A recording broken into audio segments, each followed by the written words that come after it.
Funding for This Is Nashville comes from you, our listeners, and Music City Prep Clinic, Nashville-based provider for PrEP and offering comprehensive sexual health services in an environment designed to be safe, professional, and shame-free.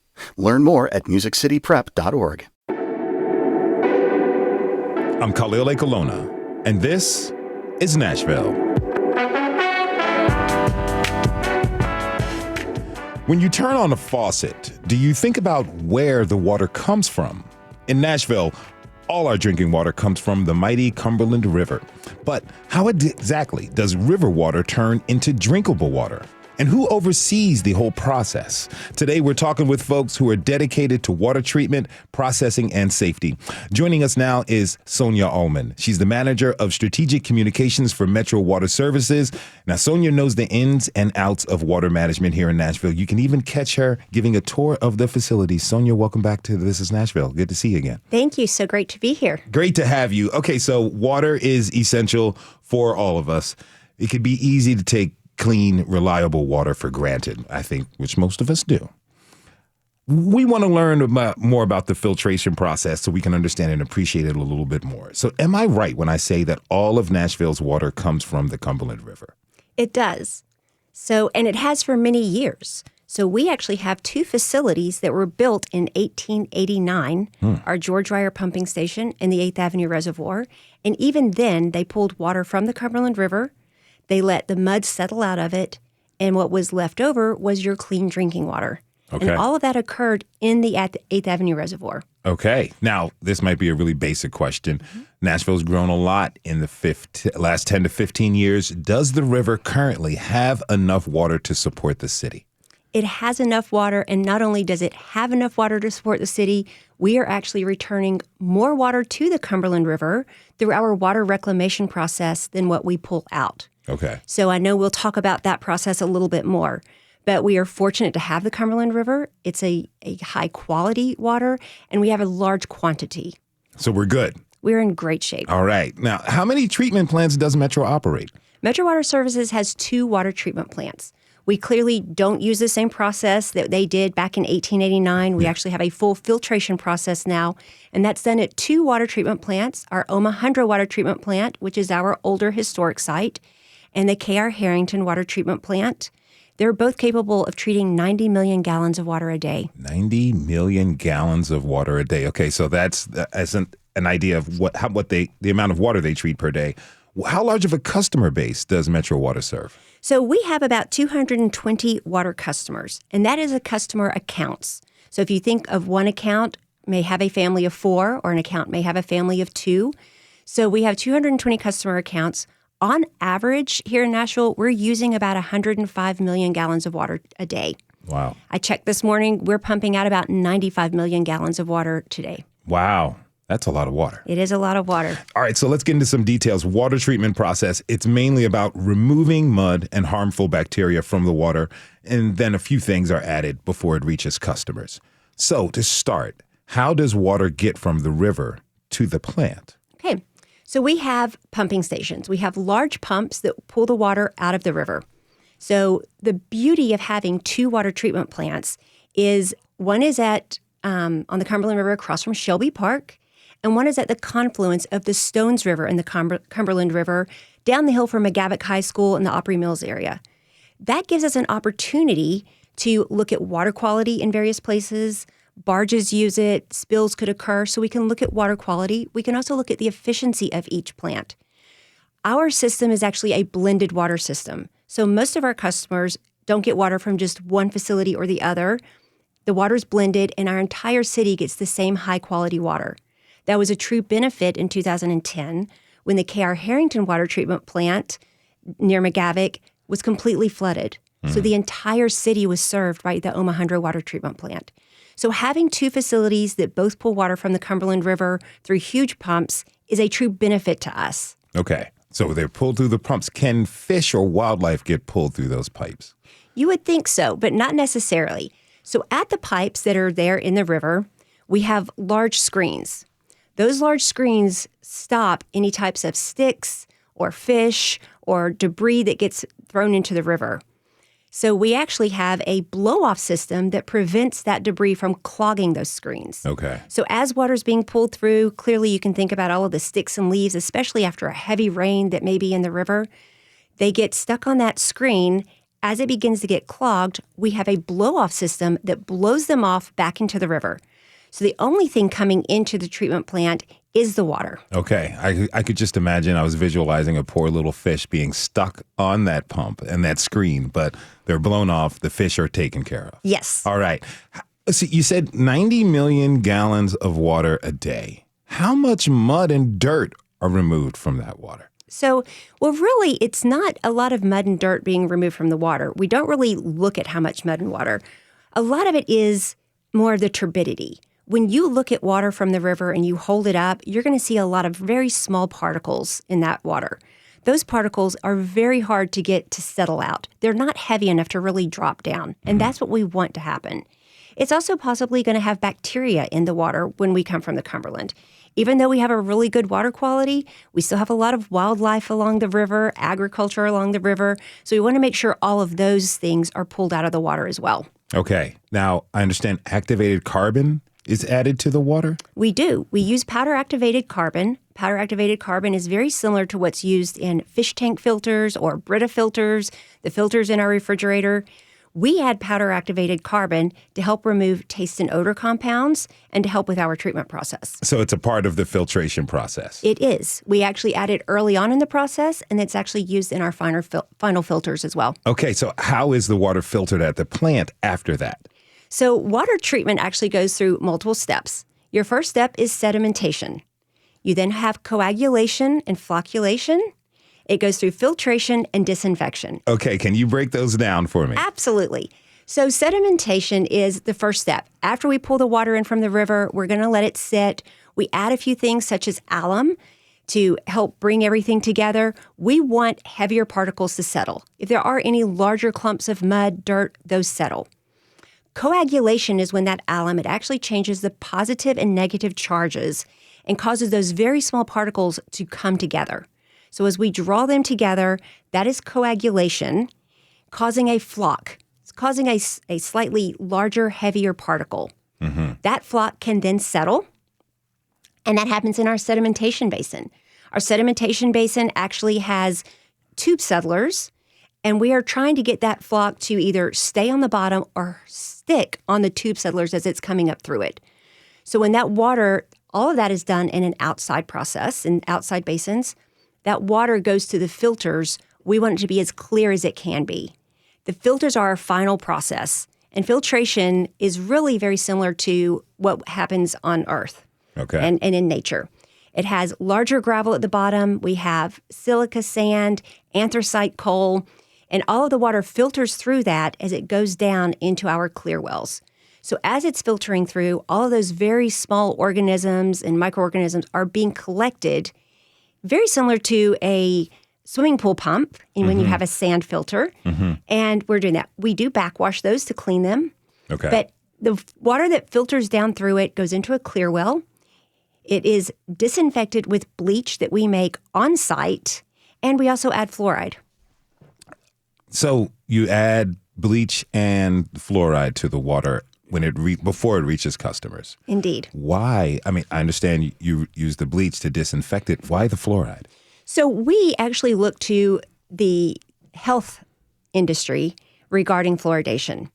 And fluoridation, public fluoridation of water is huge for preventing dental issues. Mm-hmm. So we look to the health department as long as the American Dental Association and World Health Organization say that it is a true benefit, we'll continue to do it. Fluoride is naturally occurring, so we don't have to add as much as you may think. We're actually just optimizing that level so that we have the optimal level.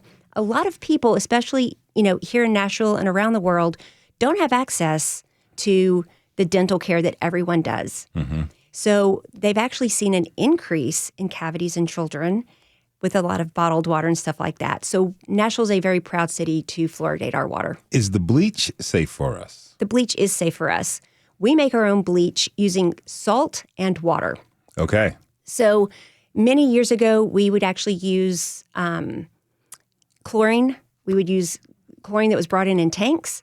We actually now make our own bleach. It's on-site generation of bleach. We take our salt and we take water. We put it through an electrical cell, and it makes sodium hypochlorite, which is bleach. And we off-gas some hydrogen that's mixed with oxygen and other air. But the bleach that we use is more diluted than the bleach we use at home, such as Clorox. Okay. So it's very safe, and it's a very good disinfectant. I will say when it comes to bleach, it's probably the number one complaint we get from people regarding their drinking water because they can smell the bleach. And I tell people, if you take a pitcher of water and you fill it up at your tap where you're getting 2 gallons of water for less than a penny, you stick that pitcher in your refrigerator and let it sit overnight, the next morning you are not going to tell the difference between tap water and bottled water. As a matter of fact, your tap water is probably going to be a bit better. Okay. All right. That's a challenge for everyone out there to take that experiment on. Now, how long does it take for water to go through this entire treatment process? That I don't actually know. I want to guess, do you know, Brent? So depending on flow rates and what we're pushing through a plant, it is not unusual to see it go from beginning to end in about 6 to 8 hours. 6 to 8 hours. All right. I would have guessed. That voice you heard is Brent Freeman. He's the Assistant Director of Sewer Operations for Metro Water Services. He's going to be definitely joining us in the next segment. All right. But Sonia, tell me this. What are the standards that Metro has to meet for water that leaves the plant? Well, I'm glad you asked because we have to meet EPA and TDEC standards. So bottled water only has to meet FDA, Food and Drug Administration standards. So we have very stringent standards with EPA and TDEC that we have to meet. Our water has to be sampled in the river, through the treatment process, out in the system where it's going to our customers. And if we don't meet those high standards, we are issued a violation. I am very proud to say that Metro Water Services has not received any violations. We take water treatment very seriously. And our goal is not just to meet those standards, but to go above and beyond that. How often is the water tested? The water is tested daily. Our lab is taking hundreds of tests daily. Again, in the river, throughout the process, out in the field, we are constantly looking at various things. 105 different substances are sampled for in the water. Everything from pH all the way up to things that you can't pronounce. So what happens if a test comes back with the indication of a problem? So we would have to self-report. We do have a state-certified laboratory. So if we did have a problem, number one, that has to be reported. If it's a problem that could cause a concern, there are notification processes that we would have to notify all of our customers. And then we also do a lot of resampling. Okay. Now, all the water's transferred through pipes. Yes. Curious, who's responsible for those pipes that, goes from the plants to the homes and businesses? So Metro Water Services is. We have over 3,000 miles of underground water main. And when we talk on the water reclamation side, when we talk to Brent a little bit later, we have 3,100 miles of sewer pipe underground. So that's a little over 6,000 miles of pipe that Metro Water Services is maintaining. And that's done by our System Services Division. They're the ones that are looking and maintaining pipes, fixing breaks, doing all of that work. That's in addition to pumping stations. On the water side, we have 55 water pumping stations, and we have 35 reservoirs. All right. Well, who foots the bill for Metro Water Services? Who pays for it? We are an enterprise fund. So everything we do is funded by our water, sewer, and stormwater ratepayers. Okay. Question for you. Do we, people of Nashville, do we need to be concerned about conserving water here, seeing that we have the Cumberland, which is right now an abundant source of water? I would not say we need to be concerned, but we need to be mindful. We do have a really good, abundant water source, but we always promote wise water use. There are people in our country that don't have the water resources we have.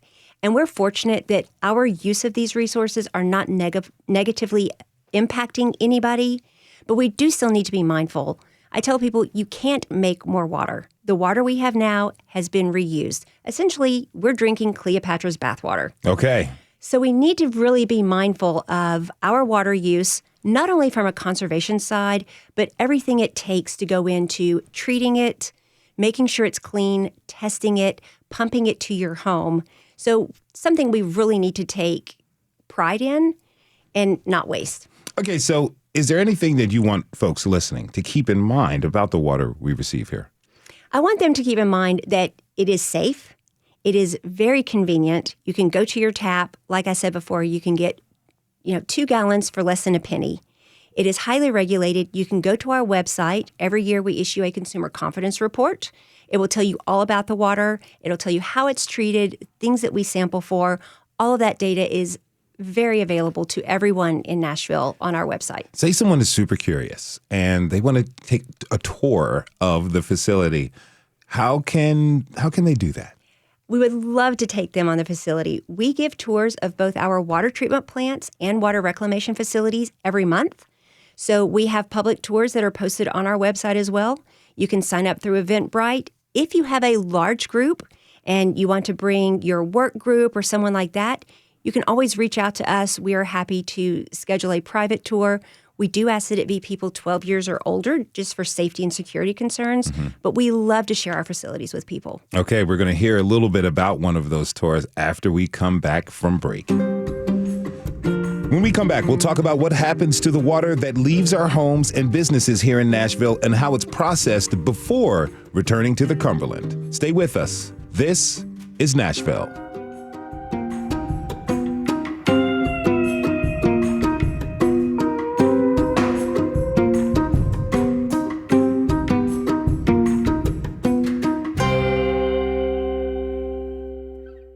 Funding for This is Nashville comes from you, our listeners, and Music City Prep Clinic, Nashville-based provider for PrEP and offering comprehensive sexual health services in an environment designed to be safe, professional, and shame-free. Learn more at musiccityprep.org. I'm Khalil A. Colonna, and this is Nashville. Out of sight, out of mind. Water goes down your kitchen sink, out from your dishwasher, or down the toilet, and that's the last you think about it. That might be the last you want to think about it in some cases, but the water that has to go somewhere, and here in Nashville, Metro Water is responsible for that wastewater in a process called reclamation. Water is reclaimed from wastewater and then returned to the mighty Cumberland, and the remaining waste is handled separately, thank God. This is Nashville producer Katherine Ceicys went out to Whitesbridge Water Reclamation Plant where she joined Sonia Allman for a tour.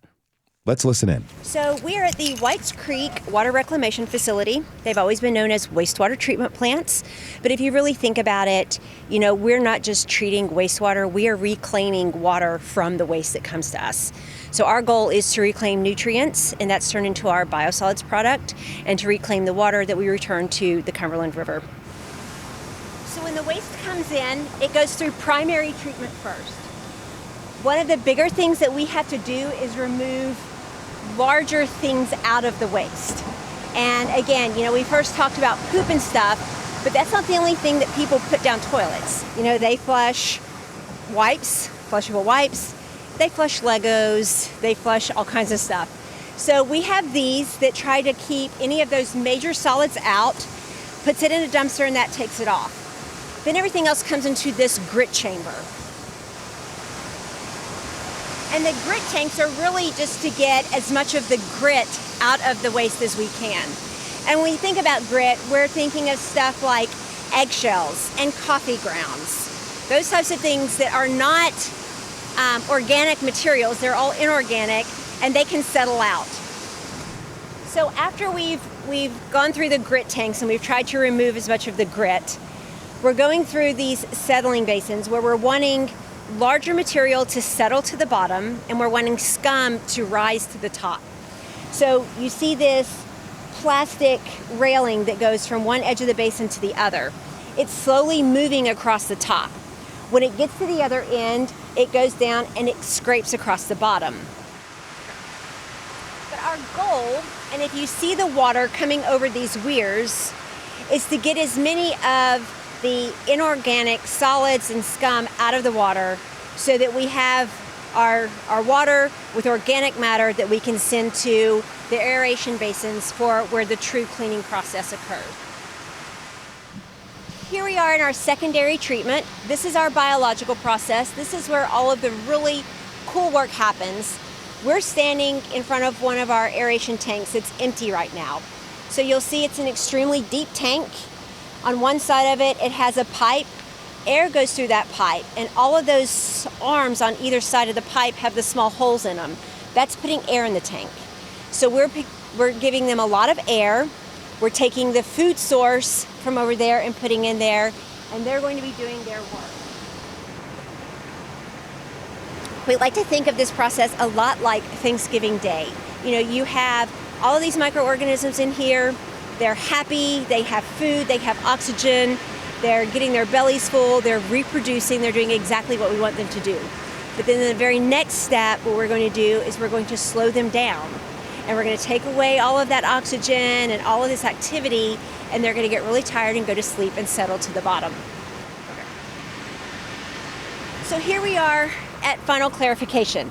This is the very end of secondary treatment, and this is what we have as our clarification basins. Everything is settling in here, so this is the point where I said we want everything to slow down, we don't want as much activity, we want everything to settle.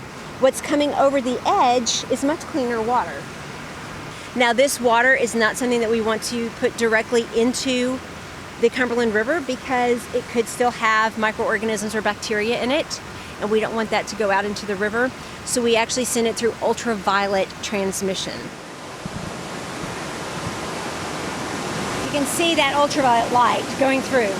So we have to make sure the water is very clear. We look at UVT, it's ultraviolet transmittance, because that water has to be clear enough for the light to go through it. If that ultraviolet light can't go through it, then it can't be effective.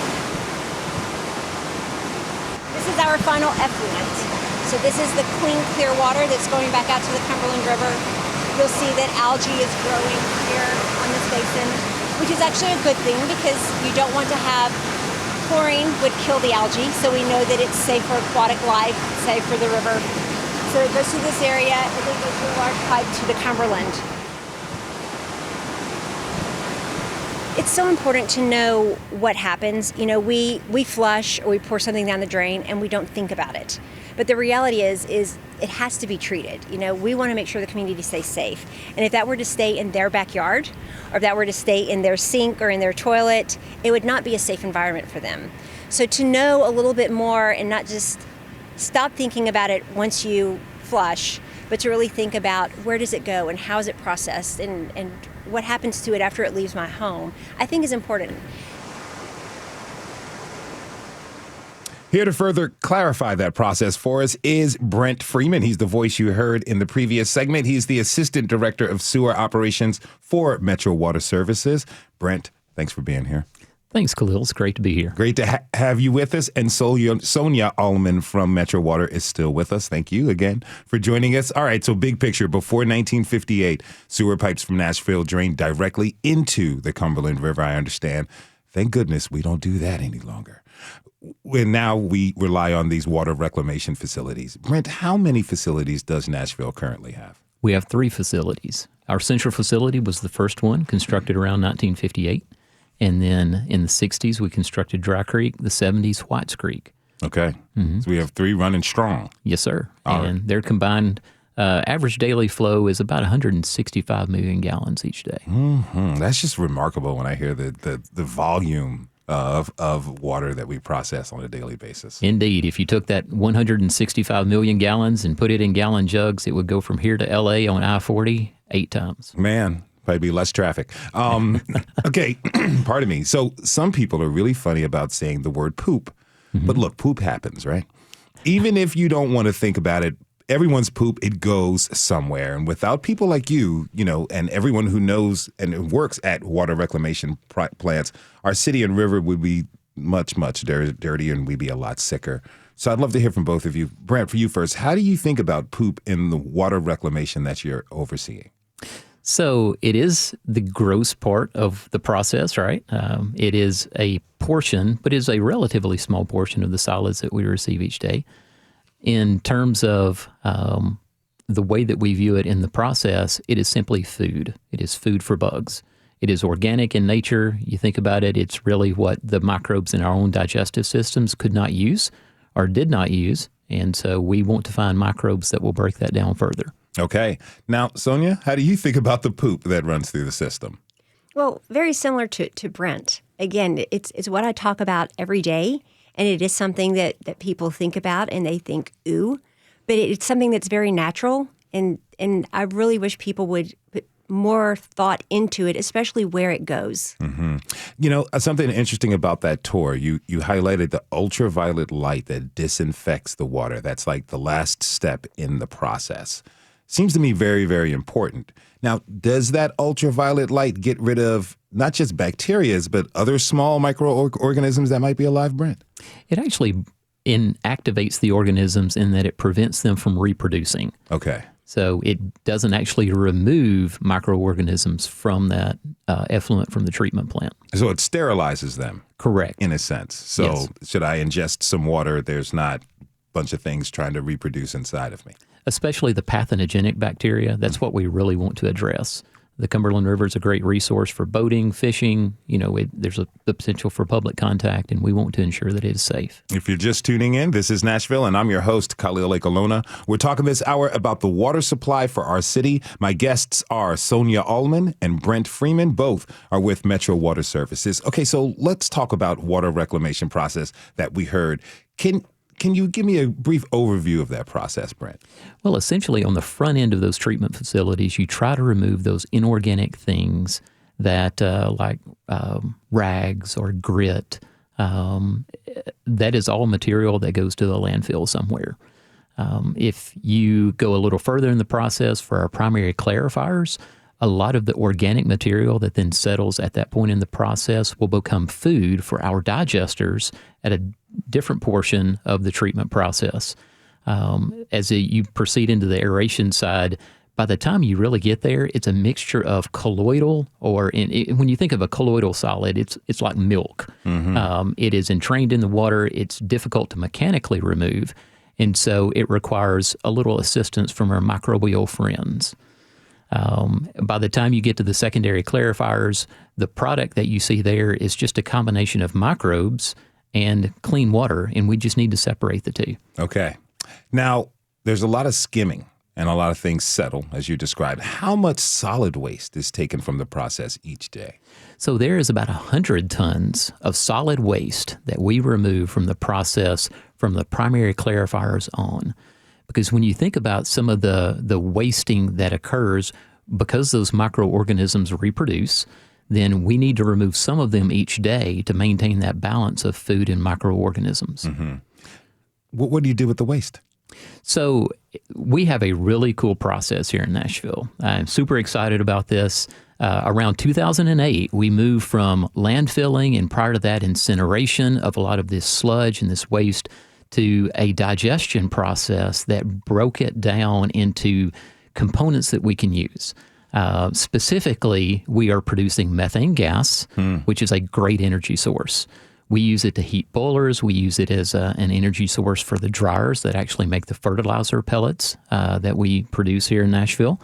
And also, that fertilizer product is one that, when you think about it, we're about 3 steps removed really from some of the nastier solids that come in, just because we have microorganisms that break it down, microorganisms that then eat those microorganisms.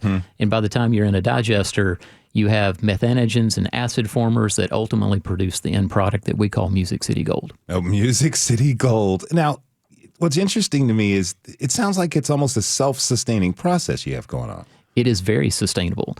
The community invested roughly $120 million in 2008 for this facility, and it has produced, each day we produce about 50 tons of high-quality fertilizer.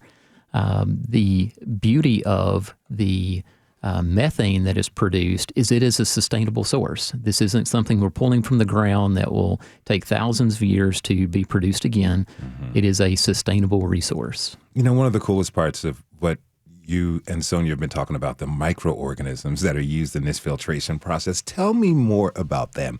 What are they and which ones are you using specifically?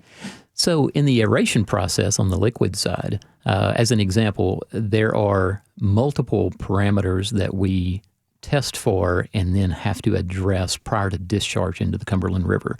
but I'll just take one. So the ammonia nitrogen is a food source that, if released directly into the Cumberland River, it would result in a lot of other microorganisms consuming the oxygen through their feeding process. So we need to remove that ammonia nitrogen. So we use nitrous ammonias to reduce that NH3, NH4 down to NO2, a nitrite, and then nitrobacters take it to a nitrate, and then ultimately we want to separate that nitrogen completely from the process. And so a full nitrogen cycle will then take it back to nitrogen gas. Where do you get these? Do you go to the microorganism store? Unfortunately, we can't get them at Walmart. No. It would be nice, but we actually seed new plants when they go in service. And so among the utilities, we work together to ensure that we have a good microorganism stock. Now, when it rains, how much does that impact how the plant runs? There is a significant impact to the plant. When you think about it, it's not that the organic and the food loads that would normally come into the facility are drastically different. People still eat 3 meals a day. They flush the same number of times. The industrial loadings are still there. The difference is the amount of water that we see at the plant. So we recently expanded our central water reclamation facility to accommodate a lot of this water. As you can imagine, it can inundate that collection system. If you get too much water in a collection system, that will generate overflows, which are a violation of our permit, a public health risk, and so we want to avoid that. In the treatment plant itself, it generally means our operators are frantically putting other tanks in service. Okay. Because we need to move that water through the treatment plant. What is that situation like if we get a heavy rainstorm? How hectic is it? At our central facility, it's pretty hectic because there is a combined sewer component to the older portion of the downtown area. And so the stormwater, when you think, as Sonia had mentioned earlier, 65 years ago, there were no treatment plants, and this was going directly to the Cumberland River. That older portion of the system that also takes stormwater arrives at the front gate at Central pretty quickly. And so it requires a lot of opening of valves, placing tanks into service, and that is when our operators really earn their money. Okay. They're doing a great service to the community as well. Agreed. Now, Sonia, I want to talk to you about wipes. I heard you talk about it in the tour of the facility that we heard earlier at the top of this segment. A lot of times people use them and flush them. Like you said, they even say flushable on the package, but that doesn't mean biodegradable. Give us your PSA about wipes and how you feel about them. Thank you so much. And Brent said that our operators are really earning their money when it rains. I feel they're really earning their money when they have to go into the basins and clean flushable wipes off of our equipment. So wipes do not break down. They are labeled as flushable and promoted and marketed as flushable. And yes, they will go away when you flush, but they don't ever break down. Toilet paper, when it gets wet, will become pulp. It pulverizes and becomes pulp. Wipes don't. And as they go through our system, they begin to tear and shred, and then they reform. They wrap around each other, they braid, they grab a Q-tip here and there or hair from a hairbrush or other things like, feminine hygiene products that should not have been flushed, fats, oils, and greases combined with them. And when they get to our facility, we have a lot of moving parts. In the tour, you heard me talk about a lot of chains, a lot of moving arms and bars, and they wrap around all of that equipment. So we ask people, unless it has gone through your body or it is toilet paper, it should not go in a toilet. It needs to be put in the trash can. So are wipes potentially jeopardizing the system as a whole? They are, because it can actually not only slow down our process as we have to take basins out and clean it, it can actually break portions of our equipment, which requires more extended maintenance and repair and more costs. Brent, would you tell them about our Headworks facility that we're building at Central? Sure. So it actually went online in January of this year. To the tune of about $140 million investment on the part of the community. And it provides both core screening for a lot of the rags and other debris that Sonia just described. There's a grit removal portion, and then there's a fine screening portion. And we're removing on the average, about 180 tons of debris at that headworks facility that just constitutes material that really probably shouldn't have been flushed. All right. So Nashville, you heard it here. Keep the flushable wipes out of your toilets and other things that don't belong there. I want to thank our guests for coming on and enlightening us and making sure that our water is safe and clean. Really want to appreciate you both. Sonia Allman, she's the manager of strategic communications for Metro Water Services, and Brent Freeman, he is the assistant director of sewer operations for Metro Water Services as well. Here's to both of you. Thank you again. Thank you so much for having us. Thank you. All right, we're going to take one last quick break. When we come back, we'll turn our attention to how people outside of Nashville access water and answer some questions that you may have about water. You can join the conversation by tweeting us at This Is Nashville. We'll be right back.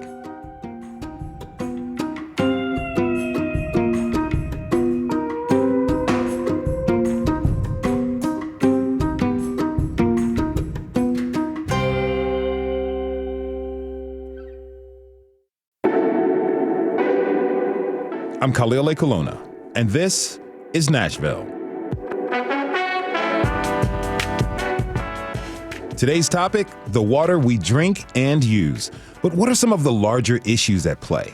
Where do our drinking water regulations come from? What's going on when a boil alert is issued? How are utilities addressing cybersecurity? And what do we need to know about PFAS, also known as forever chemicals that are in our water? And how do we know if our water is truly, truly safe? Well, here with us now to get these questions and more are David Money. He is an EPA water specialist at the Tennessee Association of Utility Districts, where he trains utility operators, and Dr. Yolanda McDonald. She's the lead investigator at Vanderbilt Drinking Water Justice Lab, which seeks to facilitate community engagement to create ongoing awareness and understanding of drinking water with issues of quality, affordability, and accessibility. I want to thank you both for being here. Welcome to This Is Nashville. Thanks for having me. Thank you. All right, so let me ask you this. David, do you drink tap water? I do. Yolanda? Of course. Okay, so it's good for us to have and drink. But Yolanda, how do people who live outside of a large metropolitan area like Nashville, how do they gain access to water? Well, if someone's on a public water supply, and 95% of people in the United States are served by what we call a community water system. So, if they are hooked up to that public water supply, they would just, like we do here in Metro Nashville, go, turn on our tap. Now, if you live in a community where you don't have this public water supply, the most likely way that you're getting water into your home is through a private well. And a private well is not regulated by the U.S. EPA. So that's a different type of water quality. And that would really be at an individual level of a household being responsible for understanding the water quality and also treating and maintaining that water source. So it can become more challenging for those who are not on public water supplies. Is it fair to say that the water quality is not the same throughout the state? Correct. And I think David and I could both speak to that it does vary.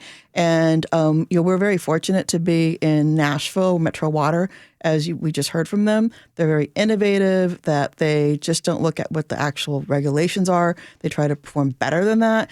And we also have a tax base that can afford to fund these initiatives and awareness that how important it is to have a safe water supply so we can have a healthy economy. So we are in a good position in Nashville, and I'm very confident when I go to the tap and drink water. Now, I will say that depending upon who you are, what your pre-existing medical conditions are, that's something that we have to be aware of as individuals, and we may have to take different type of precautions if we are more sensitive to contaminants, for example, that could be naturally occurring in the water supply. But overall, if you are a healthy person, I say stop buying plastic bottles of water and get yourself, a couple water bottles so you can have one with you and, fill up where you can. You can tap away. Correct. Yeah. David, where are the most vulnerable areas when it comes to water quality and safety in the state? Well, just as a follow-up to what Dr. McDonald was saying, in Tennessee, we have basically two types of source water, groundwater and surface water. Groundwater, obviously, is wells. So west of the Tennessee River, we have primarily groundwater, which is most of it is from the Memphis Sands aquifer. That natural filtration provides better quality water there. When you move to the middle and eastern part of the state, primarily what we use is surface water, streams, lakes, reservoirs, et cetera. So obviously those are going to be more vulnerable to contamination because they're exposed. Okay. So after the recent tornado, as well as the deep freeze, we had boil alerts were issued in some surrounding counties. Yeah. What are boil alerts, and when are they implemented? Right. So there's a couple of things, and we might want to call them advisories, boil advisories, or precautionary advisories. Typically, when a utility has some issue, natural disaster that washes out lines, drains the tanks, the distribution lines are depressurized. That allows potentially pathogenic organisms in the soil to get it back into the pipes or from streams. In those cases, typically we don't really know that there's anything wrong with the water, but as a precautionary measure, the state would compel utilities to provide that information to the customer, advise them, hey, we don't know, there could be something in the water, you should boil it just to be safe. So the other kind of advisory that you could possibly have is a precautionary advisory from a known contaminant, such as some chemical in the water. It shouldn't touch it. There's cyanotoxin in the water or whatever it is. So that's another type of advisory that could be provided. Now, for the boil alert, that's obviously for drinking water, but for water we may bathe in as well? Typically, they don't prescribe boiling the water for bathing because you're typically not going to consume it. Okay. Now, how are utilities keeping their systems safe from cyber attacks? I'm really interested in cybersecurity. I know all of these things are run with the technology. Things are automated. How can we make sure that our water supply remains safe when we have so much automation in the plants? Right. So in 2022, our legislators did something good for once. They passed a law that required all of our public utilities, we're laughing, all of our utilities to develop a cybersecurity plan to look at their vulnerabilities. And so every wastewater system, every drinking water system, electric system, gas utility was compelled by state law to assess their vulnerability, make corrections to it, fill up those voids to make sure the system is safe, and which is a good thing. We have across the nation, across the state, we have many, many occurrences of systems being infiltrated and data held for ransom from utilities. Wow. So we haven't seen really any operational issues. Like cyber criminals typically don't target a utility to take control and cause some kind of terror. They want to get your data and hold it and get you to pay for it. Gotcha. Yeah. Gotcha. So we're in the clear for now. Well, I'd say, as part of my job, I do training. In 2023, I had 5 workshops across the state. About 195 utilities came, participated, and we assisted them with doing self-assessments, developing plans to address cybersecurity. Primarily, it's separating your operational, your informational technologies for one. Making sure your software systems, your firewalls are up to date, backing up your data in case it does become encrypted, and lastly, training your staff to not click on that email that says Amazon has delivered a package. Oh, yes. We all get those, right? We all get those. We That's get those right. we have to do one of those trainings about so almost once every every 6 time months when here. we see someone's data being encrypted, it's because the staff let them in. Okay. Yeah. Okay. Now, I want to talk about PFAS. PFAS. What are they and what do we need to know about them? Yolanda? Well, they are man-made chemicals, and they've been part of our everyday lives since the 1940s. And we use them for everything from cooking in nonstick pans to that furniture where you see the commercials, where you see the stains, like someone dropping a glass of wine. Oh, no stain. Well, that's PFAS there. Even to like fast food wrappers when you go through a wine. So it's in the air, it's in the water, it's in the soil, and it's been a mainstay in our manufacturing process to make our lives more convenient. But in saying that, it's also, you often hear the term forever chemicals. And the reason the forever chemicals is used is because of how long it takes or possibly does not take for these chemicals to break down. So when you just have these in the environment and then they get into our water supply, they get into our food supply, and then they eventually get into humans. And David and I were talking a lot about this, and I will share, as David said, that the EPA has a broad approach to addressing PFAS, which is great news. This is wonderful. But why is there this emphasis on drinking water? And one I would argue is that drinking water is a behavior that we all do. We must for human existence to stay alive. We will do this our entire lives. So the duration is there. And the dose may vary, but we are drinking, anywhere. I mean, it could be 8 glasses of water. So we're orally ingesting this contaminant into our bodies, and that contaminant can then accumulate in our tissues and in our organs. And there's still a lot of research that is being done to understand exactly how harmful this is, but we know that it can cause reproductive issues. It's a carcinogen.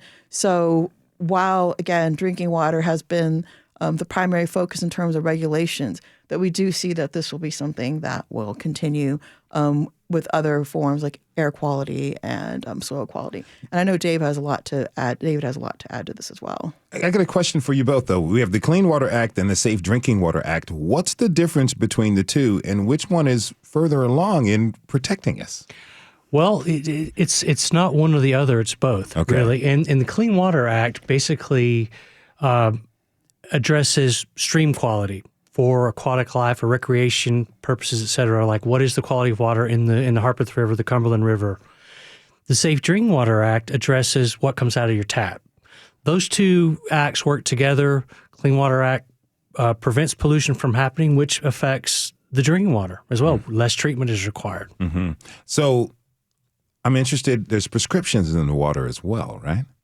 Are those being regulated, Dave? They are not regulated currently. We have there is data. There's been sampling that's been conducted that shows that we do have pharmaceuticals in our environment. So is it upon us to lobby Congress to create legislation or regulation around this? I would guess it is. I know that EPA is monitoring. They have a regulatory framework. They look at contaminants periodically, and I'm sure they are also looking at pharmaceuticals. Right, and it's part of our emerging contaminants, and this is where research is being funded to look at what exactly is in our water systems and which pharmaceuticals are in there, and what is that potentially doing to human health. And I just want to add on the Clean Water and Safe Drinking Water Act, because this is something that I often think about, is, as David said, the Clean Water Act really is really overseeing the water quality and what's allowed to be discharged into our water systems. There's regulations around that. And then when we think of that could affect our source water for drinking water, what I argue is that there are contaminants that are, first of all, there's 86,000 man-made contaminants that are registered, and we regulate 129 for the primary pollutants in our Clean Water Act and 90 in the Safe Drinking Water Act. If you do the math there, 86,000, 129, 90. These numbers do not connect. And I think it's important for us to understand that Clean Water Act and Safe Drinking Water Act are not necessarily regulating the same contaminants. Some are overlapped, some are not. And because at the end of the day, this impacts us as consumers and our public health, that there needs to be, I would say, more connections between the regulatory frameworks so that we can ensure that our manufacturers are being held responsible for the water quality at the source water, so that that doesn't become a burden for the utilities and for the payers of that. There has been some legislation that, for example, around PFAS, that is holding manufacturers responsible, but these can't be one-offs. This needs to be codified into our laws so we can ensure that from every point that we are thinking about human health impacts, and also, I would say, planetary, our fish and soil quality and so forth. I've got less than a minute left, but let me ask you this. If someone is concerned about their water and they want to know whether it's safe or not, how can they find out? they need to contact their utility. The utility has a water quality report they can access to see what contaminants have been detected. If they are immunocompromised, they need to speak to their physician about drinking water quality. And lastly, you could use point-of-use carbon filters, which do a really good job of taking out lots of different pollutants. So would you say that federally we're doing a good job with water, but we could be doing better?